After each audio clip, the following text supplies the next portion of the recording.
Welcome to my channel. അങ്ങനെ രാവിലെ നമ്മൾ ഡയറക്റ്റായിട്ട് ലൈറ്റൊക്കെ ഇട്ട് കിച്ചണിലോട്ട് കയറിയിട്ടുണ്ട് കേട്ടോ. ഇങ്ങനെ മൂടിപ്പുതച്ച് ഉറങ്ങണമെന്നൊക്കെ വിചാരിച്ചു, പക്ഷേ രാവിലത്തെ പണിയൊക്കെ ചെയ്യണമല്ലോ, അതുകൊണ്ട് നേരെ കിച്ചണിലോട്ട്. പിന്നെ ഇപ്പോൾ ഒരു ക്രിസ്മസി വൈബൊക്കെ ആയതുകൊണ്ട് ഒരു പ്രത്യേക സന്തോഷമാണ് കിച്ചണിലോട്ടൊക്കെ കയറാൻ, അത് വേറെ കാര്യം. അപ്പോൾ രാവിലെ തന്നെ നമ്മളൊരു സാമ്പാർ ഉണ്ടാക്കാനുള്ള പുറപ്പാടാണ്. ഈ സാമ്പാർ റെസിപ്പി അടിപൊളിയാണ് കേട്ടോ. ആർക്കെങ്കിലും ട്രൈ ചെയ്യണമെങ്കിൽ ഒന്ന് ട്രൈ ചെയ്ത് നോക്കിക്കോ. ഇതെൻ്റെ മദറിലോട്ട് റെസിപ്പിയാണേ. ഇതിനകത്ത് എല്ലാം അതിൻ്റെ ഡിസ്ക്രിപ്ഷനിൽ കൊടുത്തിട്ടുണ്ട്, അതിൻ്റെ ഡീറ്റെയിൽസ് എല്ലാം, അതിൻ്റെ എത്ര വെജിറ്റബിൾസ് എടുക്കണം എല്ലാം കൊടുത്തിട്ടുണ്ട് കേട്ടോ. പിന്നെ ഇന്ന് എനിക്ക് 2-3 വെജിറ്റബിളൊക്കെ കുറവായിരുന്നു കിട്ടിയത്, അതുകൊണ്ട് ഞാൻ ഉള്ളത് വെച്ച് അഡ്ജസ്റ്റ് ചെയ്ത് നല്ല സെയിം ടേസ്റ്റാണ് കിട്ടിയത്. എന്നാലും എനിക്ക് പണ്ടൊക്കെ സാമ്പാറിൽ ഏറ്റവും ഇഷ്ടമില്ലാത്ത വെജിറ്റബിൾ വെണ്ടയ്ക്ക തന്നെയായിരുന്നു കേട്ടോ. കാരണം അതിങ്ങനെ ഒരുമാതിരി കുഴഞ്ഞു കിടക്കുമല്ലോ. ഇപ്പം അങ്ങനെ ചെയ്യാറില്ല കേട്ടോ. ഇതിനെ സെപ്പറേറ്റായിട്ട് ഓയിലി വറുത്തിട്ടാണ് ഇടുന്നത്. അപ്പം പിന്നെ അങ്ങനെ കുഴഞ്ഞൊന്നും പോകത്തില്ല. അതുകൊണ്ട് തന്നെ ഇപ്പോൾ എനിക്ക് വെണ്ടയ്ക്ക കുറച്ച് ഇഷ്ടമാണ് കഴിക്കാനും. ഈ സാമ്പാറിൻ്റെ ഒരു പ്രത്യേകത എന്ന് പറഞ്ഞാൽ അതിനകത്ത് വെളുത്തുള്ളി ഇടും കേട്ടോ. അതുകൊണ്ട് തന്നെ ഇതിന് പ്രത്യേക ഒരു ടേസ്റ്റ് ഉണ്ടെന്ന് തന്നെയാണ് തോന്നുന്നത്. വെളുത്തുള്ളി ഇട്ട് അങ്ങനെ ഞാൻ സാമ്പാർ വെക്കുന്ന അത്ര കണ്ടിട്ടില്ല. ഈ സാമ്പാർ ഞാനാണെങ്കിൽ പുളിക്ക് വേണ്ടിയിട്ട് ഇച്ചിരി അധികം പഴുക്കാതെ തക്കാളി 2 യൂസ് ചെയ്യുന്നത്. കാരണം എന്ന് പറഞ്ഞാൽ പുളിന്നപ്പോൾ നമുക്ക് അത്ര ഉപയോഗിക്കേണ്ട കേട്ടോ. ഇനിയും ഒത്തിരി പുളി വേണ്ടുന്നവർക്ക് ഇത്തിരി പുളി ഇട്ടാൽ മതി, അല്ലെങ്കിൽ അതിനകത്ത് പുളിയുടെ ആവശ്യമില്ല കേട്ടോ. പിന്നെ ഈ റെസിപ്പിയിലെ നല്ലൊരു കാര്യം എന്ന് പറഞ്ഞു കഴിഞ്ഞാൽ നിങ്ങൾക്ക് തുവർദാലും പച്ചക്കറി എല്ലാം ഒരുമിച്ചിടാം. വെണ്ടയ്ക്ക് മാത്രം ഉണ്ട് കേട്ടോ. ബാക്കിയുള്ള ഡിസ്ക്രിപ്ഷനിൽ പറഞ്ഞേക്കുന്ന വെജിറ്റബിൾ എല്ലാം ഒരുമിച്ചിടാം കേട്ടോ. എന്നിട്ടൊരു 2 വിസിൽ വരുന്നത് വരെ അതിനെ കുക്ക് ചെയ്യാം. ഇന്ന് കുറേ പ്ലാനിങ് ഒക്കെ ഉള്ള ദിവസമാണ്. അതായത് ഞങ്ങൾക്കൊന്ന് പുറത്തൊക്കെ പോകണം. അപ്പം പിന്നെ രാവിലെ തന്നെ നമ്മളെല്ലാം ഫുഡും എല്ലാം റെഡിയാക്കി വെക്കാമെന്ന് വെച്ചു. അതായത് ബ്രേക്ക്ഫാസ്റ്റ് ലഞ്ചോട് ഒരുമിച്ചിട്ടാകും കേട്ടോ. ഞാൻ ഉണ്ടായിക്കഴിഞ്ഞാൽ എനിക്ക് കുറച്ച് എളുപ്പമായിട്ടാണ് തോന്നിയിട്ടുള്ളൂ. പിന്നെ അതിനുവേണ്ടി പ്രത്യേക സമയം ഇങ്ങനെ അടുക്കളയിൽ തന്നെ ഇങ്ങനെ ഇരിക്കണ്ടല്ലോ. അങ്ങനെ രാവിലെ നമ്മൾ ഇലയപ്പഴം ഉണ്ടാക്കാമെന്ന് വെച്ചു കേട്ടോ. ഇലയപ്പത്തിൻ്റെ ഇലയൊക്കെ ഞങ്ങൾക്ക് ഇവിടെ വീട്ടിൽ കൊണ്ട് തരുവേ. പിന്നെ ഞാനതിനെ നമ്മൾ സോപ്പൊക്കെ ഇട്ട് കഴുകി വൃത്തിയാക്കി എടുക്കുക. കാരണം എന്ന് വെച്ച് കഴിഞ്ഞാൽ അല്ലപ്പൊടിയൊക്കെ ഉണ്ടെങ്കിൽ പോകട്ടെന്ന് വെച്ചിട്ട് ഞാൻ എല്ലാ ഇലയും ഇങ്ങനെ കഴുകി എടുത്ത് വഴറ്റി വെക്കുന്നുണ്ട് കേട്ടോ. അതാകുമ്പം എളുപ്പത്തിലൊന്ന് സെറ്റാക്കാമല്ലോ എന്ന് വിചാരിച്ചിട്ട്. ഇങ്ങനെ വഴറ്റേണ്ട ആവശ്യമൊന്നും ഇല്ലെന്ന് തോന്നുന്നു, അല്ലെങ്കിൽ പൊട്ടിയൊന്നും പോകത്തില്ല. പക്ഷേ ഞാൻ ജസ്റ്റ് സിമ്പിളൊന്ന് ചെയ്യും കേട്ടോ. അങ്ങനെ വഴറ്റിയെടുക്കുമ്പം പൊട്ടാതൊക്കെ ഇരിക്കുമല്ലോ. പിന്നെ ഇന്നുണ്ടാക്കുന്ന ഇലയപ്പത്തിനകത്ത് സാധാരണ ഇലയപ്പം പോലെയൊക്കെ തന്നെയാണ്. പക്ഷേ ഇന്നൊരു ധൃതി പിടിച്ച ദിവസമായതുകൊണ്ട് ഒരു കുറച്ച് സിമ്പിളായിട്ടുള്ളതാണ് ചെയ്യുന്നത്. അതായത് മാവൊക്കെ കുഴയ്ക്കുന്നതൊക്കെ ഒരുപോലെ തന്നെയാണ്. നമ്മുടെ ഗോതമ്പ് മാവ് വെച്ചിട്ടാണ് ചെയ്യുന്നത്. വെള്ളമൊക്കെ ഒഴിച്ചൊന്ന് റെഡിയാക്കുക, ഉപ്പൊക്കെ ഇട്ട് അതിനെ ഒന്ന് ലൂസ് പരുവത്തിലാണ് കുഴയ്ക്കുന്നത്. അതാണ് ഇതിൻ്റെ പ്രത്യേകത കേട്ടോ.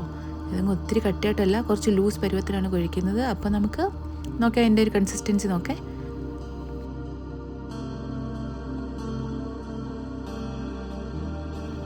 അങ്ങനെ ലൂസ് പരുവത്തിൽ കുഴയ്ക്കുമ്പോൾ നമുക്കൊന്ന് പരത്തെളുപ്പം കേട്ടോ. പിന്നെ നമ്മുടെ തേങ്ങയും ശർക്കരയും പിന്നെ ഞാനിതിനകത്ത് ഏലക്കയും ഇത്തിരി ഗ്രാമ്പും ഇട്ടിടും കേട്ടോ. എനിക്കതിൻ്റെ ടേസ്റ്റ് ഭയങ്കര ഇഷ്ടമായതുകൊണ്ടായിരുന്നു. ഇവിടെ എല്ലാവർക്കും ഇഷ്ടം കേട്ടോ. ഗ്രാമ്പു ആഡ് ചെയ്യുമ്പം എനിക്ക് തോന്നുന്നൊരു സ്പെഷ്യൽ ടേസ്റ്റൊക്കെ എന്ത് വരുമെന്നാൽ ഒന്ന് ട്രൈ ചെയ്ത് നോക്കി ഇഷ്ടപ്പെടുക ടേസ്റ്റെന്ന്. ഇതിനെയൊക്കെ പൊടിച്ച് നമ്മുടെ ഈ മിക്സിനകത്ത് ഇടുക കേട്ടോ. നല്ലപോലെ മിക്സ് ചെയ്ത് വെക്കുക. ഈ മാവിൻ്റെ കൺസിസ്റ്റൻസി നോക്കിയാൽ അറിയാം, ഇതങ്ങ് ഒഴുകി പോകുന്നതല്ല, പക്ഷേ ഇത്തിരി ലൂസായിട്ട് കുഴച്ചെടുത്ത മാവാണ് കേട്ടോ. അപ്പോൾ ഇതിനെ പരത്തിയെടുക്കുമ്പം നമുക്ക് നമ്മുടെ സ്പാറ്റിൽ വെച്ച് പരത്താം കേട്ടോ. ഇതിനകത്ത് നമ്മുടെ കയ്യിലൊന്നും ഒട്ടും മാവൊന്നും പറ്റത്തൊന്നുമില്ല. അതുകൊണ്ട് തന്നെ പെട്ടെന്ന് തന്നെ നമുക്കൊരു 5-10 മിനിറ്റ്സ് കൊണ്ട് തന്നെ നമുക്കൊരു 10-12 അപ്പോൾ ഇങ്ങനെ പരത്തിയെടുക്കാം.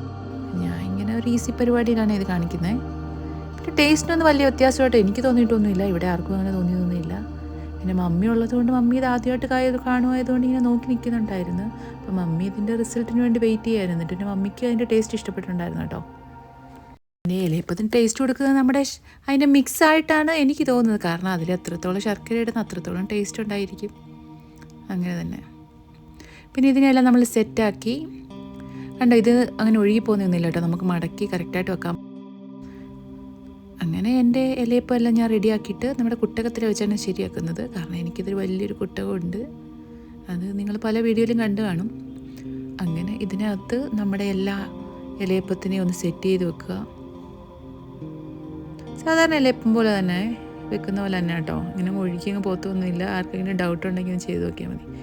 ഇതുണ്ടോ, അതിനെ വേവിച്ചെടുക്കുമ്പോഴും നമ്മൾ വേണ്ട സെയിം അതുപോലെ ഇതിൻ്റെ ഇടയ്ക്കൂടെ നമ്മുടെ സാമ്പാറിൻ്റെ പ്രിപ്പറേഷൻ നടക്കുന്നുണ്ട് കേട്ടോ. അതായത് എണ്ണയിൽ വറുക്കേണ്ട സാധനങ്ങളൊക്കെ നമ്മൾ വറുത്തെടുക്കും. അതായത് എണ്ണ ഒഴിച്ചിട്ട് കടുകും നമ്മുടെ ഉലുവയും ഒരിത്തിരി ജീരകവും ഒക്കെ ഇട്ട് ഒന്ന് വറുത്തെടുത്തതിന് ശേഷം നമ്മുടെ ഉള്ളിയും ചുമന്ന മുളകും ഇട്ട് ഒന്ന് പൊട്ടിച്ചെടുക്കുക കേട്ടോ. ഇത് നമ്മൾ കുറച്ച് മാറ്റി വെക്കണം അവസാനം ഒന്ന് ഗാർണിഷ് ചെയ്യാൻ വേണ്ടിയിട്ട്. എന്നിട്ട് ഇതേ മിക്സിലേക്ക് തന്നെ നമ്മുടെ മുളകിൻ്റെയും മല്ലിയുടെയും മഞ്ഞൾപ്പൊടിയുടെയും മിക്സ് ഒന്ന് ചേർത്ത് ഒന്ന് വഴറ്റിയെടുക്കുക കേട്ടോ. എന്നിട്ട് അതിൽ ബാക്കി വരുന്ന വെള്ളം, അതായത് ഒരു 1/2 ലിറ്ററോളം വെള്ളം ഒഴിച്ചിട്ട് നമ്മുടെ കായം ഇട്ടിട്ട് അതിനെ ഒന്ന് വേവിച്ചെടുക്കുക കേട്ടോ. എന്നിട്ട് ഇത് നമ്മുടെ പച്ചക്കറിയും തൂർദാലുള്ള മിക്സിലോട്ട് അങ്ങ് ഒഴിക്കുക. അപ്പം പിന്നെ നമുക്ക് നല്ല അടിപൊളി സാമ്പാർ കിട്ടുമേ. എന്നിട്ട് നമ്മൾ വെണ്ടയ്ക്കയും വറുത്തിടുക. പിന്നെ ഗാർണിഷ് ചെയ്യാനായിട്ട് കുറച്ച് കൊറിയാണ്ടർ ലീവ്സും കറിവേപ്പിലയൊക്കെ ഇട്ടാൽ കേട്ടോ. ഇതിൻ്റെ കൂടെ നമ്മുടെ അടിപൊളി തോരനും, സാധാരണ നമ്മൾ തോരൻ വെക്കുന്ന പോലെ തന്നെ നല്ല അടിപൊളി ടേസ്റ്റുള്ള തോരനും എടുത്തോ. ഈ പയറ് തോരൻ ഇവിടെ എല്ലാവർക്കും ഭയങ്കര ഇഷ്ടമാണേ. അതായത് ഇതിങ്ങനെ വഴറ്റിയാലും തോരൻ വെച്ചാൽ എല്ലാവർക്കും ഇഷ്ടമാണ്. പിന്നെ ഇതിൻ്റെ കൂടെ നമ്മുടെ ഒഴിച്ചുകൂടാൻ പറ്റാത്ത നമ്മുടെ ചിക്കൻ 65. ചിക്കൻ 65 ആണെന്ന് തോന്നുന്നു. ഇതൊരു ഈസി റെസിപ്പിയാണ്.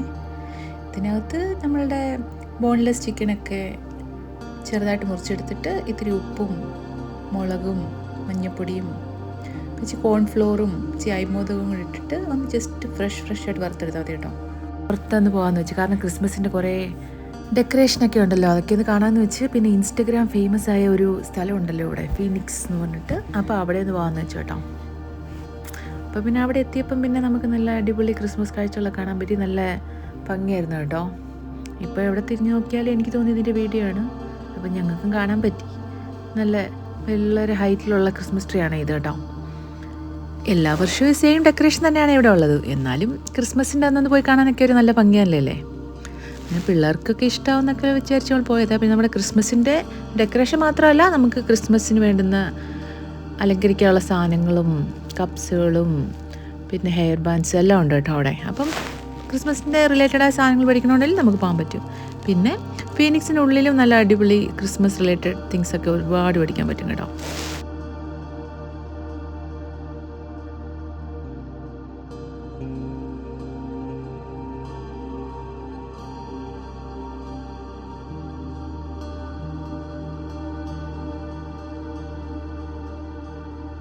പിന്നെ ഞങ്ങൾ ക്രിസ്മസ് തീമിലുള്ള ഒരു ഡോണറ്റ്സ് മേടിച്ചിട്ടുണ്ടായിരുന്നു കേട്ടോ. ചെറുതായിരുന്നു സൈസ്, പക്ഷേ കുറേ ഉണ്ടായിരുന്നു. കാരണം എല്ലാവരും ക്രിസ്മസ് വൈബ് ആയതുകൊണ്ട് ക്രിസ്മസ് റിലേറ്റഡ് മേടിക്കാമെന്ന് വെച്ച്.